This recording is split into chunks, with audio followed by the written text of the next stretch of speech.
is a point at some point where you have to kind of get from your chair to the stage and you speak in front of people, and they say, apart from death, it's like the #1 fear in people's lives. And many years ago, I remember going networking, and I was sitting there, and I used to read a sheet, my 60-second sheet, I don't know if you've ever done it, of what to say when I'm networking. It was the same thing every week, but for about 3 months, that's what I did, week in, week out. And then one day, a lady came along and she said, what I do is I help people with public speaking. And in this one little short tips and course she helped me with, it meant I could put that sheet away, and it's led me to growing a business through networking and being able to network a lot better and get my point across, because after 3 months my networking group were quite bored with me. Wouldn't it be great if you could just say a few simple lines to people and they understood your business better? Would that be good? Yes. Would that be useful? Yes. Excellent. So it was thanks to this fantastic lady that I was able to improve those skills, and she's going to share some of those skills with you. Please give a warm welcome to Miss Dee Clayton.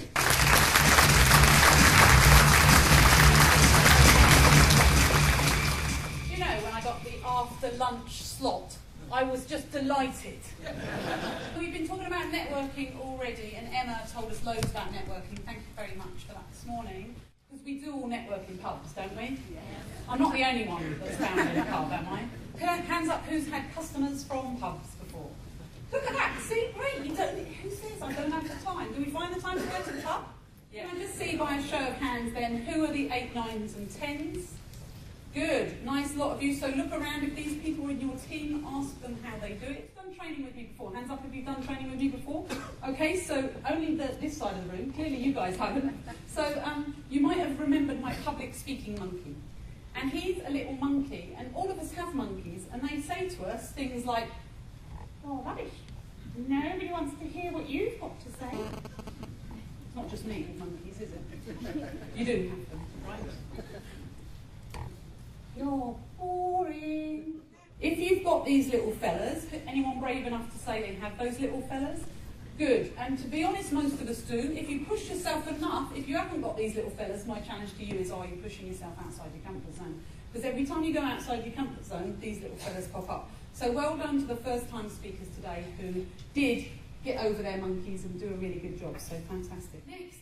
This is really tricky. Hi, my name is Dee Clayton. Now, if your name is not Dee Clayton, do not say that. Then you need to describe their specific problems. So hopefully you're solving everyone's problems, right? That's what we are, problem solvers. Okay, so pick the person that's next to you. You're going to do it in pairs. Swap around. Make sure you give the other person a go. Swap around. Swap around. Brilliant. How did you find that? Bear in mind that was your first go. Do you think if you practice that for another 2 goes, that would work for you? Yeah? Brilliant. Fantastic. So thank you very much for playing along. I'm glad you got totally involved after lunch. That's fantastic. Thank you very much.